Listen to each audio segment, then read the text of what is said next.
morning. Good morning, and welcome to this month's edition of Oak Hill Regional Community Development Corporation's third Wednesday Parent Resource Chat. My name is Bettina Campbell, and I'm the Social Service Coordinator and a Medicaid CHIP Assister at Oak Hill Regional Community Development Corporation, which is the parent corporation for Healthy Kids Mississippi. I'm your moderator again today, and joining us today again is Mr. Thomas Duke Robinson, our Metrics and Technology Director. We want to take the time to recognize our Program Director, Lottie Miner. Also to remind you that in addition to this Zoomcast, we are restreaming today's webinar on Oak Hill Regional CDC and Healthy Kids Mississippi Facebook pages. We want you to feel free to share on your social media pages, because this is very important information that we will be giving you today. So, I usually tell you what health observances are this month. So we'll start by saying that May includes the American Stroke Association Stroke Month, the NBC Hope Bells for Mother's Day, for a remembrance of breast cancer awareness, which was Sunday, May the 11th. The National Women's Health Week was May 11th through the 17th. And the Power to End Stroke Sunday was this past Sunday, May 18th. And of course, National Mental Health Month, which is what we will be talking about. But all of the other awareness days are important, and we want you to take the time to go out and look at some of them so that you can learn more about your health and be a better health advocate for you and your family. So when we talk about mental health, we want you to know that it's more than just the absence of mental disorders. It exists on a complex continuum, which is experienced differently from person to person and in varying degrees of difficulty and also the distress, and it has potential for social and clinical outcomes. It is an integral component of health and well-being that underpins our individual and collective abilities to make and build relationships, and it shapes the world we live in. Mental health is a basic human right and is critical to personal, community, and social economic development. So today, having said that, we have a wonderful guest who is going to talk to us about our mental health from her own unique perspective. And that our guest today is Dr. Samika Agubum Smith. And I know I murdered her last name, and she told me I didn't have to say that part, but that's her whole name, y'all. And so from now on, I will be referring to her as Dr. Smith. Welcome, Dr. Smith. Before we get started with her presentation, let me tell you just a little bit about this awesome, strong Black woman. She's known as the Becoming Coach, and she helps individuals boldly step into their divine purpose through a unique approach that addresses the whole person, mind, body, and spirit.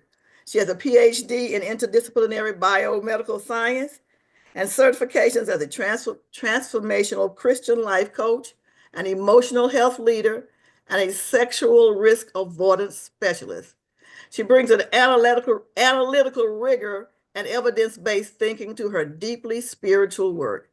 As the co-owner at I know I mispronounced that too, Getamai LLC, alongside her husband, Frederick, who Dr. Smith leads a spiritual formation and personal development firm dedicated to revealing untapped potential in the home, in the ministry, in the marketplace, and in the community. So she covers a wide spectrum, everything, which is wonderful. All of it is unified by her commitment to transformation and flourishing. Whether speaking at a church congregation or training community leaders or coaching individuals, Dr. Smith creates an environment where profound growth happens naturally.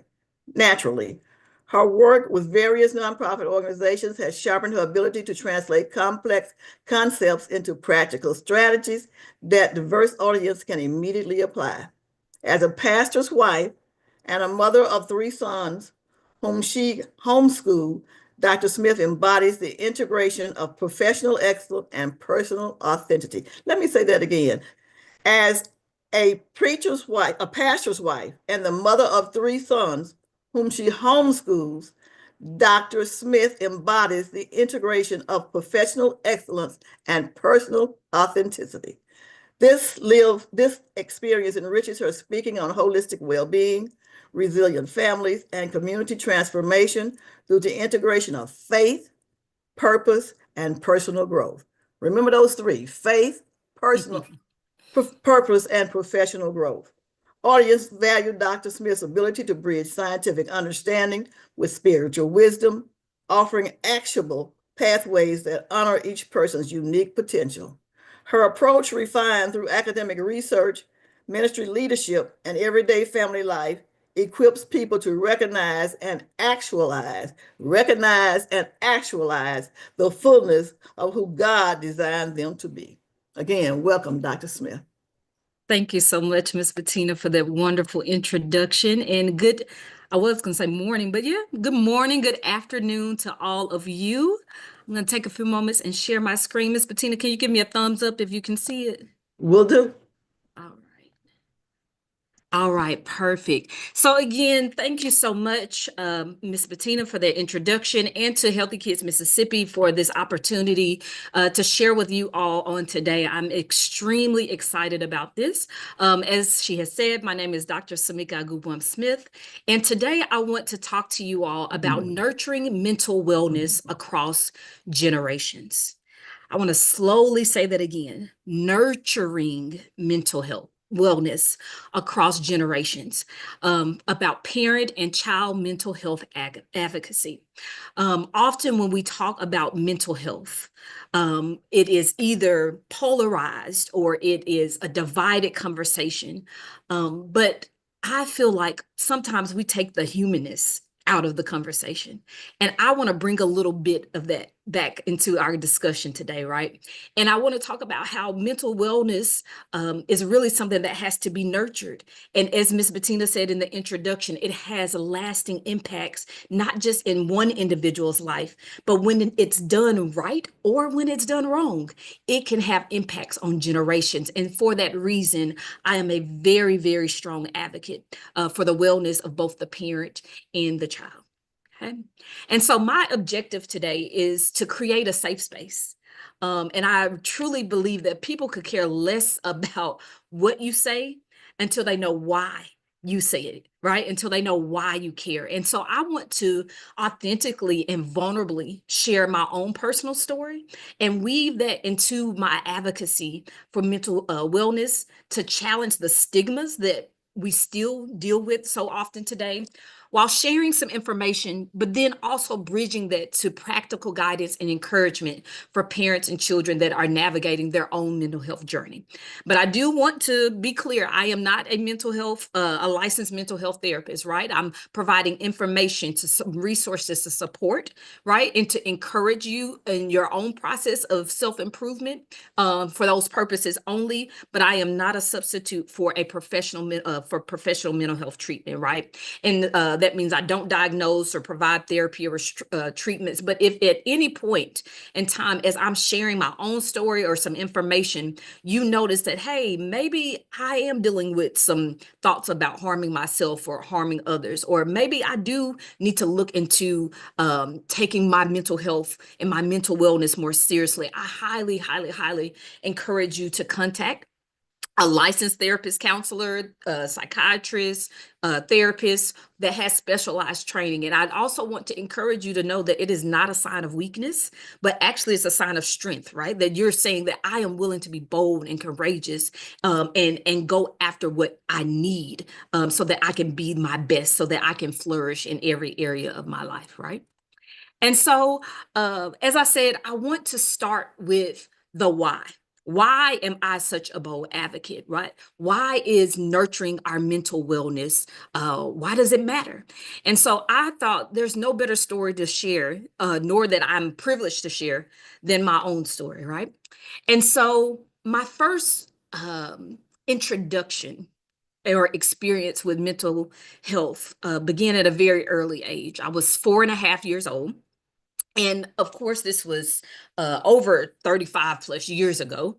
But that was at a time when the words mental health and mental wellness and those things were very much of a stigma, especially in the Black community and in the Black church. And so I experienced it not knowing what it was, but this is me speaking on looking back on that experience. But I was 4.5 years old, and unfortunately, I had a brother that was murdered during the Rodney King riots.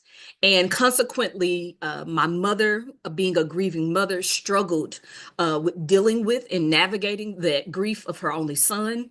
And it's eventually led to her struggling with alcohol abuse.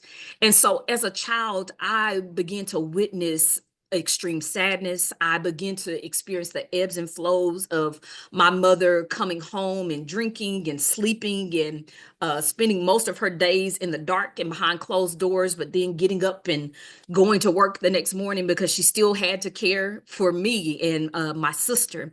And so I had this experience or this image in my mind of like this phobia as a child of not becoming mentally ill, right? It created a lot of anxiety in me about whether or not people were going to find out that my mom had something wrong with her, because nobody talked to me about it.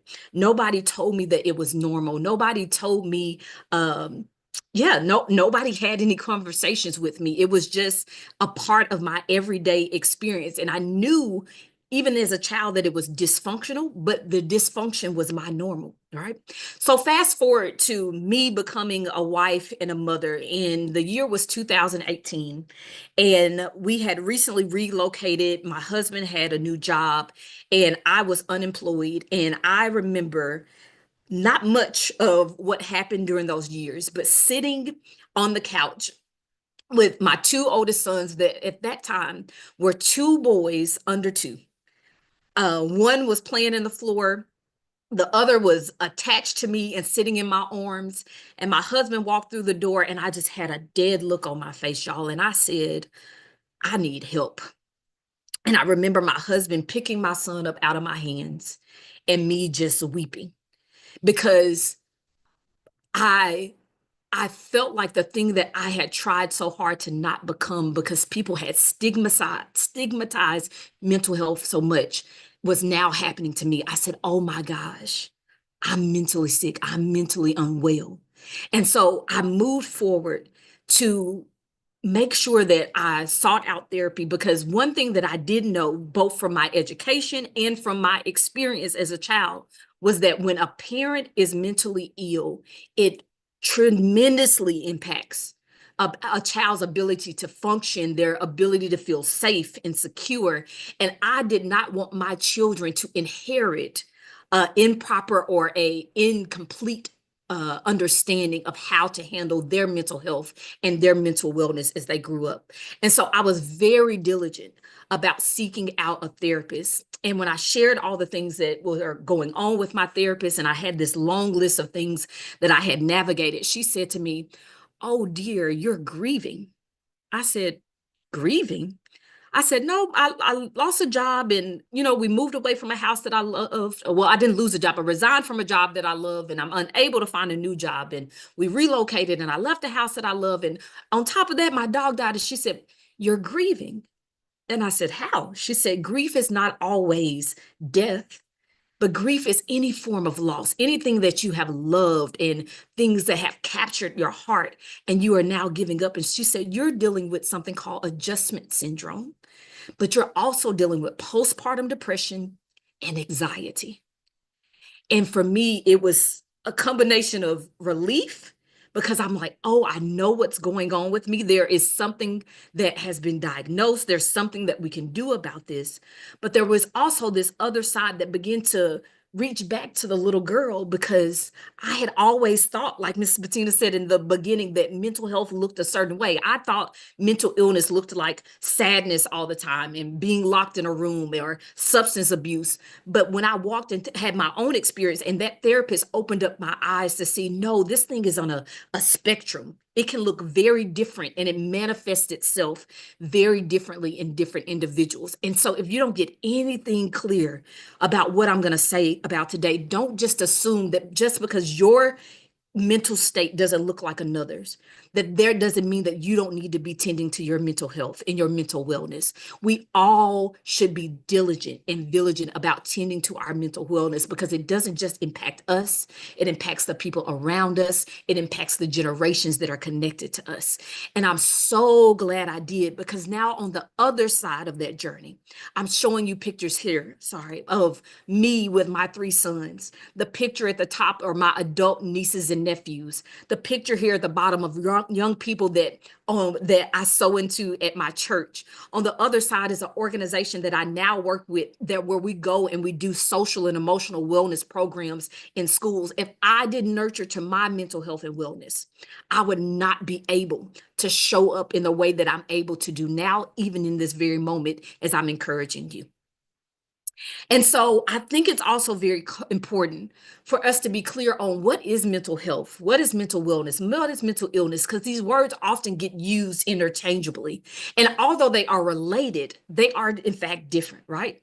So what is mental health? Mental health is just in general your emotional, psychological, and social well-being. Or in simple words, it's how you're thinking, it's your emotions and how you're feeling, and it's your everyday interactions of how you're relating to yourself and how you're relating to other people. That's just your overall mental health. But mental wellness is actually the active process, your proactive participation in maintaining your mental health, right? So you're making sure that you're managing, or you're aware of your emotions, and you are managing how you express those emotions. You are aware of your thought patterns and how your thoughts are leading you. You're aware of how that's impacting your behavior, of how you are viewing yourself, how you're interacting with others. So it's the active or the proactive work that you do on an ongoing basis, right? In order to build resilience, in order to experience flourishing and wellness in your mental health. And then mental illness is an actual diagnosable condition, right? That can affect any person's thinking, feelings, emotions, moods, and behaviors. And it can be caused by situational things, which was partially my case. It can be caused by genetics. It can be caused by chemical imbalances, right? And so the thing that I really want us to understand is that because this thing is on such of a spectrum, we have to be clear about this is not just a certain population. This thing can impact anybody. And so the National Alliance of Mental Health Illness shares these facts on mental health. That here in the US, 1 in 5 US adults experience mental illness each year.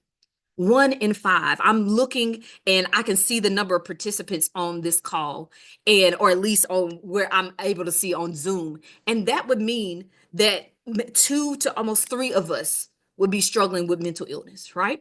But 1 in 20 US individuals experience serious mental illness, right? This may be a condition that requires daily management. This may require medication. This may require, a much more rigorous and intense focus on a person's mental health and wellness from well-being from day to day.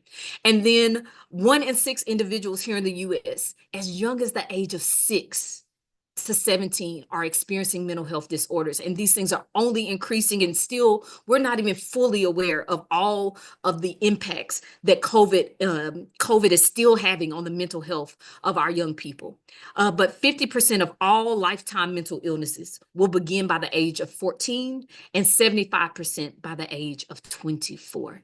And so this is a prime time of kids coming into their identity, coming into knowing who they are, knowing what they want to do in their purpose. And if they don't have the proper support, if they don't have healthy individuals and adults or parents or teachers or leaders in their community who are also maintaining and managing their a healthy mental and emotional health, how are we going to turn back to that generation and make sure that they are equipped so that we are not cycling this thing from generation to generation?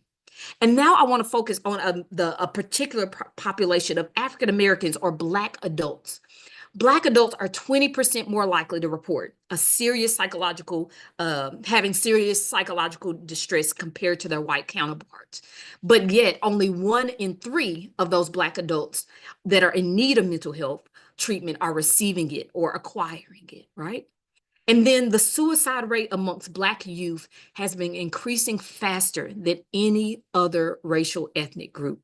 And so if between my story and these facts are not grasping your attention about how much we need to be diligent, not just in the month of May, but on a continual and daily basis, not just on a corporate level, but on an individual level in our families, in our churches, in our communities, in our workplaces, whatever spaces we are in, we need to be taking care of ourselves, and we need to be supporting and helping others around us to be connected to the things to help them as well, because it impacts, like we have already mentioned, our everyday life, our everyday life.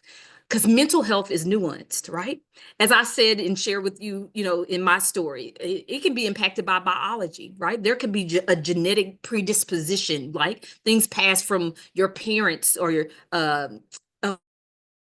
or chemistry that may cause you to navigate mental illness or mental distress. It could be social. It could be the community that you're involved in. It could be being isolated, right? A child being bullied. It could be you moving to a new town and not being able to connect with people where you feel belonged. It could be discrimination on a job. It could be environmental. It could be trauma. It could be the community that you live in. It could be ongoing stress from a job and you have no relief.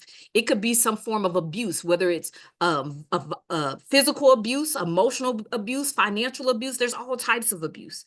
But it also could be from lifestyle, right? Not taking care of yourself, your poor diet, a lack of exercise, not getting up and just taking care of yourself in general. But all of these things are interconnected and they impact our mental health. But I really want to also think about, on a corporate or a larger view, of social determinants of health, right? There are things about our access to healthcare, our education and the quality of their education in our community, whether or not a person has economic stability or there are opportunities for an individual to have economic stability.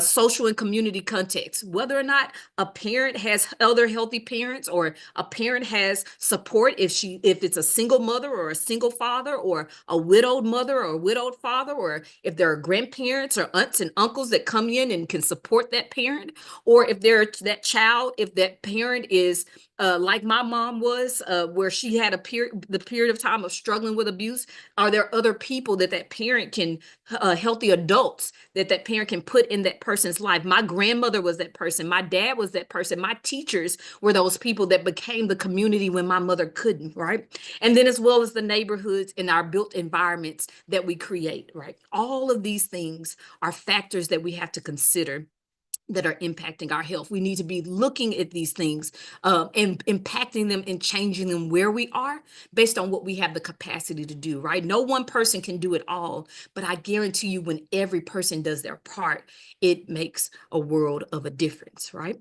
But we also have to talk about the impact of ACEs and PCE. This stands for adverse childhood experiences and positive childhood experiences. You probably may or may not have heard of these things before, but adverse childhood experiences could be anything that's happening in the household. Maybe parents are divorced, a parent dealing with substance abuse, a parent may be present, but maybe they're emotionally absent.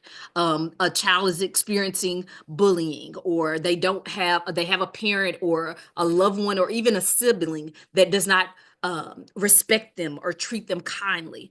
Our community, right? Whether or not you're living in an area that is plagued by poverty, whether you have debilitated housing or food insecurity, how far do you have to go to a grocery store to get quality fruits and vegetables? And then when you do get the quality fruits and vegetables, do you have the income to be able to support you, to be able to purchase those things that are good for your body, right? There's so many factors there, but then also things that are out of control, like in our environment. Maybe a person has a house fire. Maybe there's a storm. We had a whole pandemic just 5 years ago. So there are a lot of things that can be creating these ACEs, these things that can happen in these early childhood years that can then significantly impact other aspects of your health as you grow, or even in childhood, right? And so if you look here on this figure, you see mental health is directly connected to one of those things that are impacted by adverse childhood experiences, right? And we can look at how many adverse childhood experiences that a child is experiencing, or how an adult experience and a child, and there is a direct correlation between the impact that it has on their mental health as an adult, or their ability to cope and navigate getting resources, or being able to cope and regulate their emotions, how they're thinking about themselves, how they're relating and connecting to others. But one thing that I love about adverse childhood experiences, and again, as I can speak to it ourselves, it's not an end all be all, right?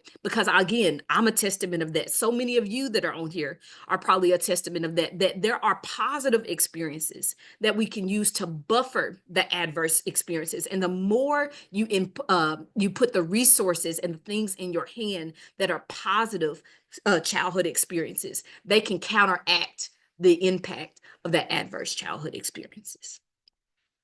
And so again, I'm just trying to communicate that mental health and mental well-being is on a spectrum, right? It doesn't look the same for everybody because everybody's experience is not the same thing. But I also want to say that just because a person struggles with a mental illness, it doesn't mean that they can't have mental wellness. And just because a person has mental wellness doesn't necessarily mean that they have good mental health. And so if you look at this figure here, you can have no mental illness, and where you have good mental well-being and good mental well-being, sorry, with no mental illness, right? This would indicate that, okay, there's no diagnosable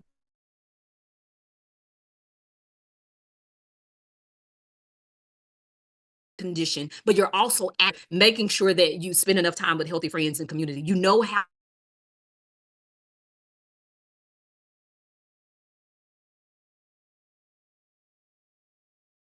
to submission, right? And reorient those and reframe them so that you can move forward and navigate experience you to move forward and to flourish. But it is also possible to not have a diagnosable condition, but have poor mental health, right? You don't have a diagnosable condition, but you constantly have negative thought patterns, right? You think lowly of yourself. You struggle with self-esteem. You always go to the negative. You never have anything positive to say about yourself or about others. Emotionally, you don't know how to regulate. As sometimes they would say, we go from 0 to 100 in terms of your anger or your sadness or whatever other emotion you have. You have not learned how to regulate those emotions, that it still allows you to experience something that's unsettling, but still be able to adjust and fine tune so that you can move forward. But it is also possible, as I said, to have a mental illness, to have a diagnosable condition of anxiety or depression and still be able to be mentally well, right? Again, there's medication, there's therapy, there's other things that you can do day in, your diet, you're getting good rest, being in community with people that love you and support you. And so just because you have a mental illness that has been diagnosed, please don't, it's not a end all be all. It's not a write off of the end of all hope. But then there's also, again, we know the extreme of when a person does have a diagnosed mental illness and they don't have the support that they need, and how, again, it can impact you. It impacts everybody connected to you, especially when it comes to the parent-child relationship, and when it comes to how, as that child grows up, how they will begin to parent their children, and their children would parent their children, and so on and so such. So it's not a simple continuum. As I said, it's possible for mental wellness and mental illness to coexist, but it's also possible for mental wellness to mitigate your mental illness. And so what is the encouragement or the practical guidance that I want to provide for you today? It's very simple. Take care of you. I don't care if you are a parent, if you are a pastor, if you're a young adult, if you are a social worker, if you are a teacher, if you are human, take care of yourself. It's often said when you're on an airplane, right? If you've ever flown on a trip, they'll say, put your mask on first before putting on another's. But we don't do that when we're on land. But we should. We should put our mask on first before we take care of others, and while we're taking care of others. Because one thing that I know for sure is that we cannot pour from an empty cup. You cannot pour from an empty cup. If your well is empty, what do you have to offer? It's going to be fumes. And then the people that you're trying to help, in the process of you helping them, you're going to come down with them. And so you have to have a balance. You have to have harmony between the two. Show up for your community, but not by neglecting yourself. You have to put your mask on first. That is what I had to learn as a wife. That is what I had to learn as a mother. That is what I have learned as a business owner. That is what I have had to learn as a pastor's wife. I have so many people looking to me, and I don't want to disappoint them.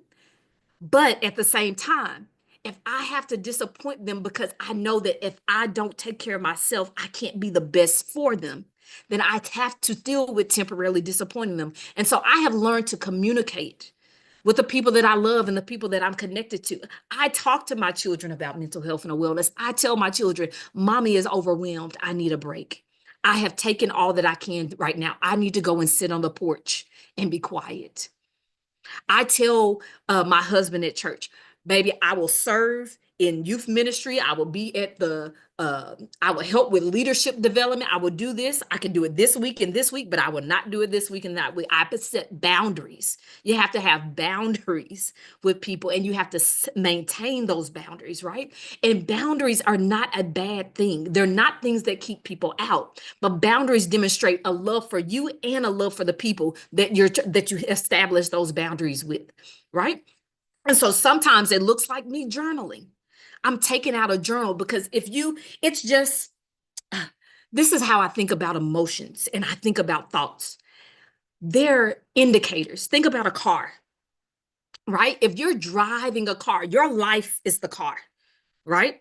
And if a light comes on while you're driving that says check engine, sometimes, yeah, depending on where you are, you got to keep driving, but eventually, right, you need to look into why did that check engine light come on? Well, in your life, when you're going along in life and you're feeling frustrated, you're feeling angry, you're feeling sad, you're feeling irritable, you have all of these things and your head is hurting, you're having aches in your stomach. Those are indicators. Those are the check engine light. What is going on? And instead of you always pushing through, I'm not saying you got to run to a therapist every time, but that's your clue. Maybe I need to sit down and I need to examine what is going on with me. Where is this coming from? And what is triggering it? What has a value been violated? Is that why I'm angry with that person? Oh, do I have too much on my plate?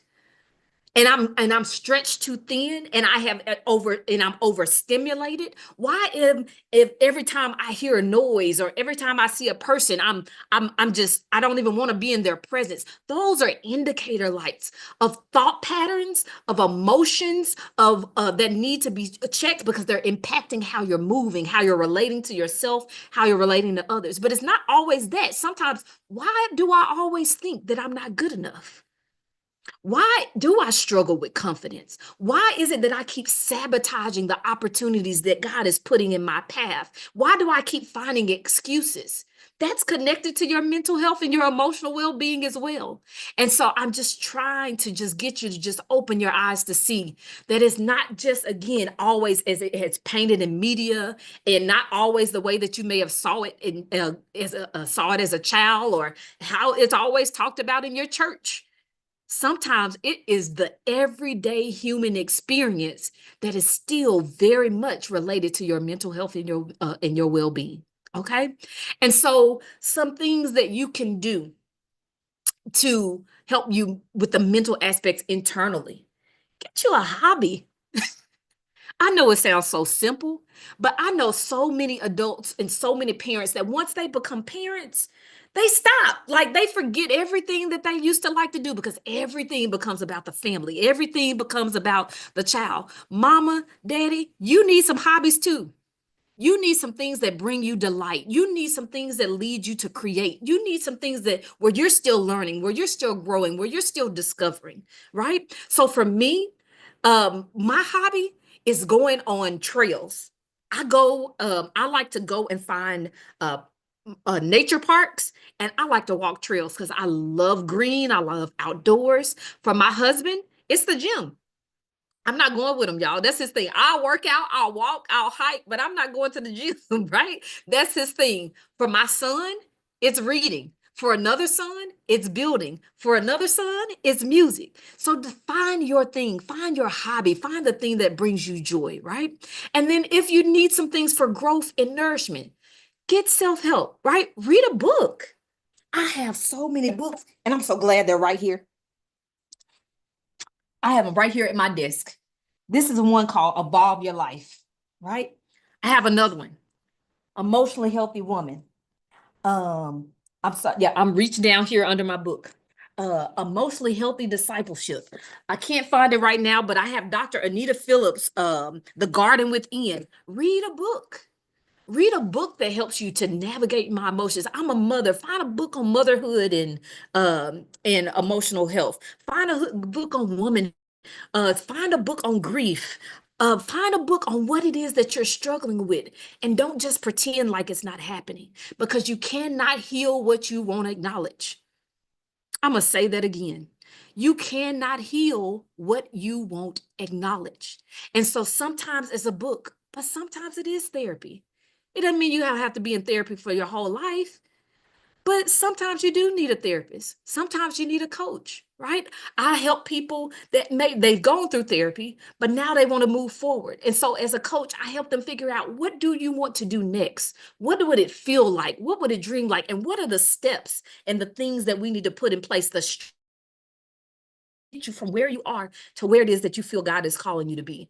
Maybe you need a mentor, a person that's going where you're going, where you want to go, and you need wisdom, you need advice. Get you a mentor. I don't care if you're 50 years old. You're never too young to, never too seasoned.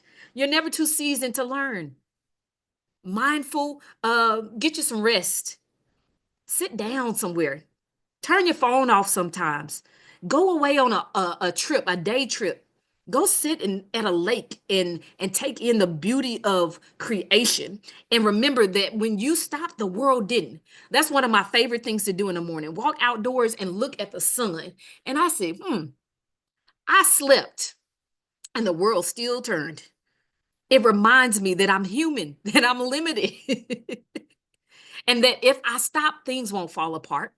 And if they do, that means they weren't put together that well anyway, right? And then connection and meaning. For me, I'm a faith girl. I'm gonna take it to prayer, but I'm not just gonna pray about it. I'm gonna put the work behind it, because faith without works is dead, right? And so I'm paying attention to how I'm nourishing my soul, how I'm spending time in the presence of my Father. But whatever it is that you do, right? It could also be altruism, right? Where you give and you go out and you volunteer and you give back to others. You find something you care about, and you go and you pour into others, right? Sometimes that feeds you as well. Maybe sometimes it's because you need to pour out the goodness and the gifts that are in you, with balance, with harmony, not all pouring and no pouring back in. But sometimes it takes a good pouring in and sowing into others to remind you of how much you have to offer, and to show you what it is that you need to be grateful for. Right? I love this. Some people say mine is singing, prayer works, mine is reading and coloring. I love it. I love it. But we also got to do the physical work, right? Get up and move. As I said, gym might not be your favorite thing, but get you a dance workout video. Just walk around the neighborhood. Do a dance in the house. Do some stretching. Pay attention to your diet and nutrition. You will not realize how much the food we eat impacts our mental health. That's a whole nother presentation. That's a whole nother presentation. But you eat good, you feel good. You know that saying, you are what you eat? Okay, I like my sweets too, but I can't eat them every day. I like my fried chicken too, but not every day. You are what you eat. When you eat good, you feel good, right? Drugs and supplements. So maybe you need some vitamins. Maybe you need some vitamin D.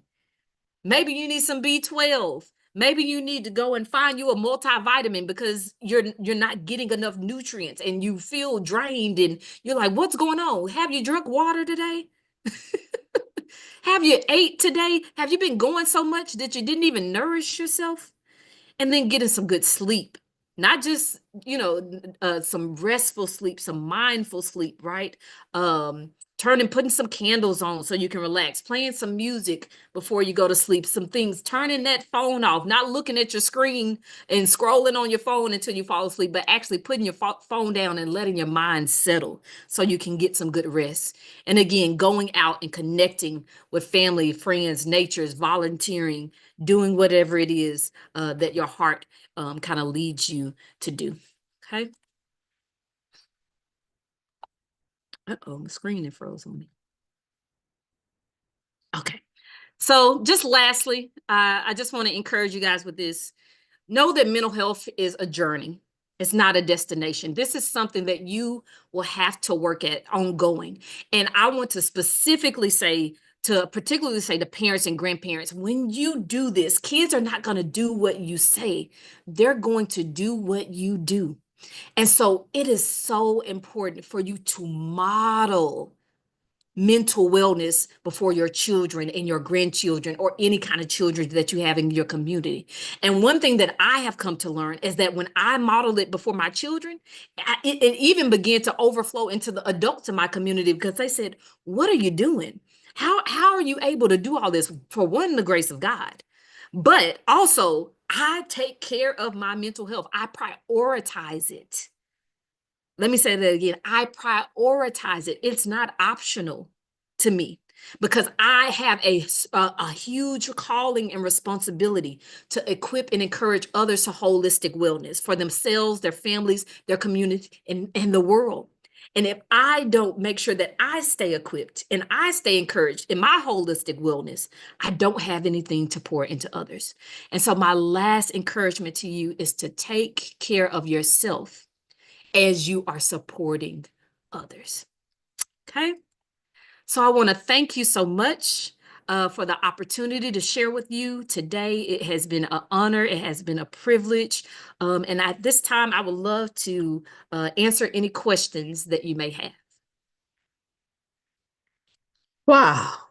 Thank you, Dr. Smith, for the wonderful presentation, the very, very impactful information that you have shared with us, and the starting point for our continued discussion.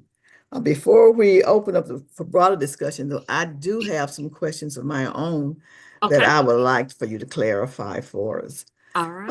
Now I'll start with this one. There's a lot of social rhetoric about mental health and the need for action on mental health.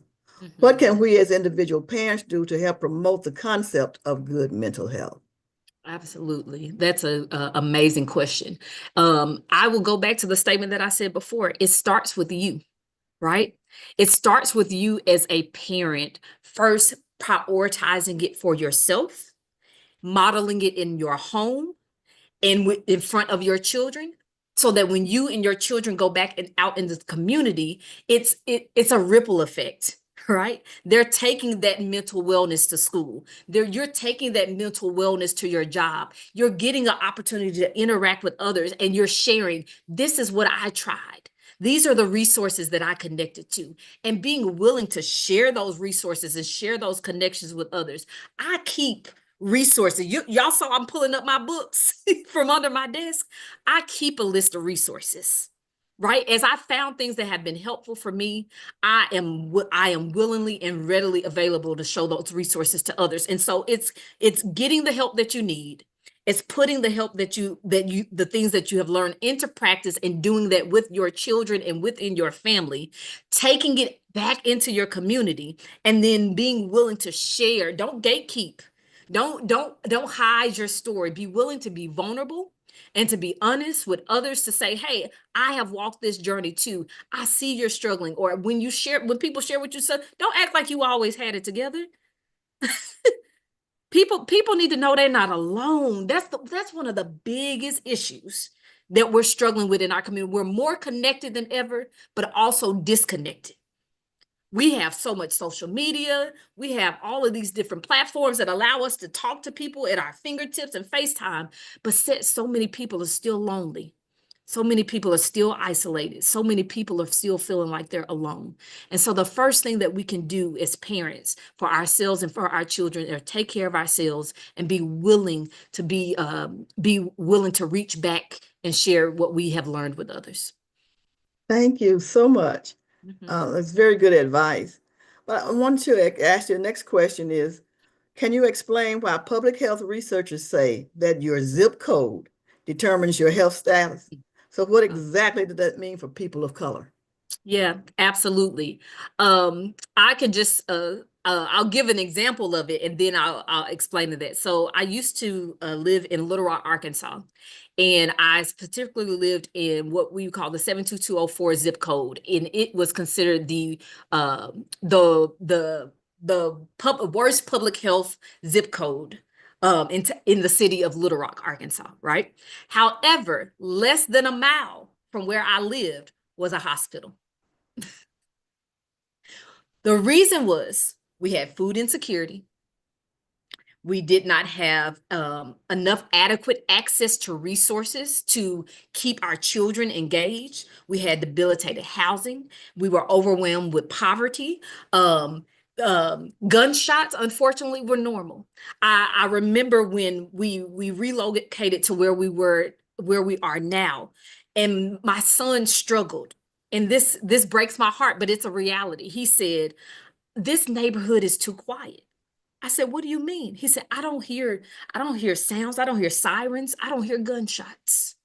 And these are things that are happening in some communities or in zip codes with poor poverty, some of the same things: poverty, debilitated housing, lack of access to food, lack of access to resources, compound issues of trauma and violence. And those things are directly impacting mental health. And as a Black people, this, because it's normal, doesn't mean that it's okay.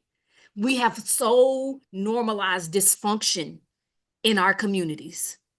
And just because it is normal doesn't mean that it's okay.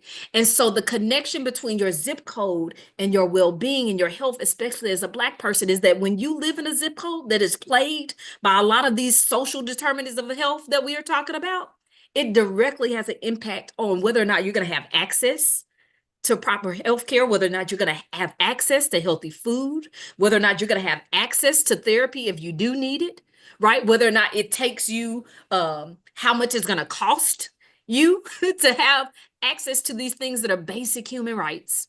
And it's very unfortunate. But if you live in a zip code like that, if you can do research, ask your politicians, look and do your own research in your city and see, okay, where are the dollars going? Why don't I have a park in my neighborhood? I remember we had to come together because they tore down a park, and we said, why didn't you put a new one? That creates health in our community. And as neighbors, we had to come together and we had to go to our city officials and say, we need a park because our kids need healthy outlets. So you have to pay attention to how money is moving, how your politicians are operating. Are they only showing up when it's time for you to vote? Or are you holding them accountable to make sure that the resources and the advocacy that your community needs is happening, not just during election period, but throughout their entire term? Wow. Thank you so very much for that answer. I hope that it helps some people to better understand. Mm. So, we've had a lot since what, 2019, 2020, we've had a lot of talk about mental health and Mhm. how it's a crisis in this country. So most of us acknowledge that is, to an extent, that is true. But what I'm wondering, if by so broadly defining every misbehavior or every bad conduct or evil conduct, whatever you want to call it, as mental health issues, are we not just whitewashing the criminal behavior in doing so? Mm, that is a very tricky question, but it is something that we do need to be paying attention to because, as I said, it's very nuanced. And I think a big part of that is understanding what is mental illness and what is not. That's the thing we have to be clear on. Is this something that's diagnosable, or is this a child acting out because they're not getting love? Is this child acting out because something is going on at home? Now, if those things are happening at home and that child is acting out and it doesn't get addressed, that can progress into mental illness as they age. But that doesn't automatically mean that that child needs to be medicated. That child might just need a hug. That child might just need a place to, a person to talk to. That child just may need some healthy adults to come around them and surround them. That child may need someone to just find out, help their parent, get a job and create some stability in their home. And so we do have to be very careful of just saying that because there's quote unquote bad behavior or behavior that we cannot control, that, oh, that child is ADHD, or that child needs medication, or that child is written off. No, not always. We need to know. We know that's the best way I can say it. You know when something is criminal, when you know something is a cry for help. And we need to just be honest. That's a cry for help. But if we would address the cry of help early enough, it doesn't have to turn into criminal behavior. It doesn't necessarily have to lead to a state of poor mental health and mental illness as that child grows and develops, for sure. And then you so very good. You talked about the children. Let me broaden that and say that goes for adults too, y'all. Yeah, that too, for sure. Every bad behavior we see adults commit is not a mental illness. And we have to start being discerning enough so that we are not weakening the strength of mentally of someone when they truly have a mentally diagnosable illness. Yes. And go ahead. I was just going to say, that's why I mentioned earlier, sometimes when we hear adverse childhood experiences, we're only thinking about children. But even as adults, you need to go back and you need to say, wait a minute, how did the way that my mama and my daddy dealt with their emotional illness, how is that showing up in me today? Right? Well, how am I dealing with my woundedness? Some people just hurt. That's true. Some people are just and in their hurting, they act out and not always in appropriate ways. Exactly. Or safe ways. Exactly. And which kind of leads me to a discrepancy in diagnosing in mental health in individuals of color. How can we as parents or individuals who are responsible for children push back and what we feel our efforts just to label our students, like Black males, they're quick to label them as ADHD or having some kind of conduct disorder. And truth and transparency, when my son was in the 3rd grade, excuse me, he was in the 2nd grade. And I got a note home from the school psychologist saying how this child was behaving. And I'm like, and I wanted to label him ADHD and put him on a pill. And I'm like, I don't see that child at home that you're talking about. So how can we come together and talk about this? And when I did meet with he told me that he thoroughly disagreed with what I had to say, and that if I didn't put my child on medication, my child would never amount to anything. And fortunately, I'm a social worker. And my husband had a wonderful job. So we had the resources and access to get our child evaluated and to know that, and have document paper to take back to the school to say, no, and no, you cannot label my child, and no, you cannot put my child in this. But how can we, as parents, advocate for our children or our grandchildren or whoever child that we are responsible for or taking concern for? Yeah, absolutely. I am definitely as I started out, I am an advocate, right? I am a person that is willing to step in the gap for those that are voiceless. And at this age, especially when your children are young, they have a voice, but everybody doesn't value the voice of children. And so mom, dad, grandparent, aunt, uncle, you have to be willing to be a voice for them, even when you have somebody that's pushing back. And so you have to, when you are encountering things like that, is what you said is important. That's not what I'm seeing. Take some time to assess. Wait a minute, is there some validity to what they're saying? And if there's not some validity to what they're saying, take some time to educate yourself, find out what resources you have. If you don't feel equipped, look for other people in your community. There are so many people around us that even when we don't feel capable, there are people that we can tap into. This is a community that you can tap into, right? I'm sure if you send an email and you said, Miss Bettina, this is going on. Okay, if that's not her expertise, she'll say, I'll direct you here. But sometimes we just don't open our mouths and ask. We have to stop just trying to take care of everything that by ourselves. So I think one of the best things that we can do as parents is be willing to assess and to be honest. Don't just, because there are some parents that are just lazy.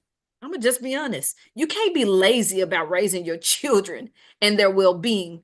But if you are genuinely trying to do your best, you equip yourself, you assess what's going on, you educate yourself, you reach out and you get the resources that you have. And I say be diligent. Don't give up.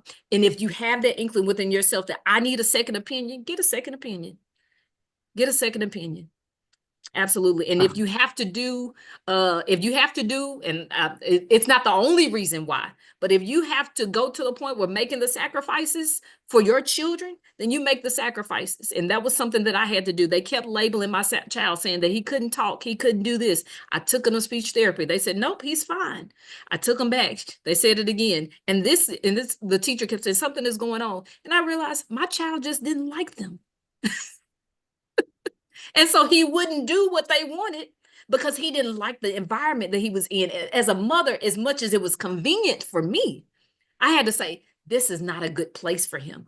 And so I had to be willing to listen to my child and to make those adjustments necessary and begin to include him to a reasonable extent into what is it that you need. But you have to be also but it helps when you equip your children with the words, when you create a space where they can talk to you. And so don't leave them out the conversation, but be willing to stay open and to grow and to learn always, both as a parent, but also for your children.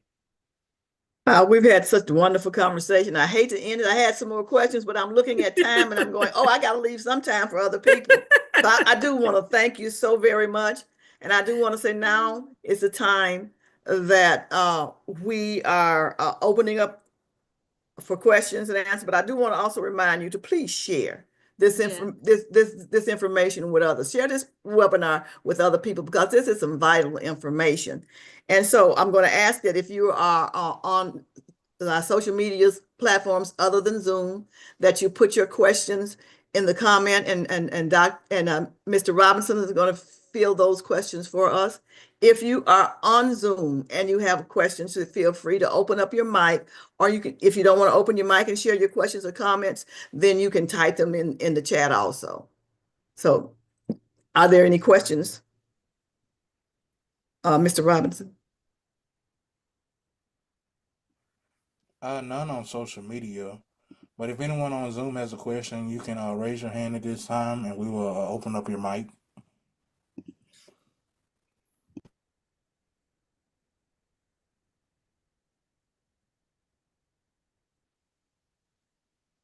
Okay. Well, I'm not surprised that there are no questions because you have done an awesome job in explaining. And that's just one more thing, since we don't have any questions, that I want to put out there. And we talked about how parents can advocate. I think one of the big reasons that we overlook why parents are not in the schools and why they are not advocating is that many of them were traumatized themselves. And they don't want to put themselves back into that space where they feel that they'll be continually traumatized. And so if that is your challenge, again, good mental health, get you the help that you need, talk it out, work it out, so that you can be the resource and the advocate for your child that your child needs. And again, we want to say thank you for joining us today. For those of you who are on social media, we're going to say goodbye for today, and we're going to push it that you will have a continuous blessed day. And for those of you who are on Zoom, if you want to stay on for a few minutes after we sign off, Dr. Smith has agreed to continue to be with us. And if you were too shy to ask your question while we're live streaming, she will be able to answer your questions for you during that time. Again, thank you, everyone, and have a blessed day.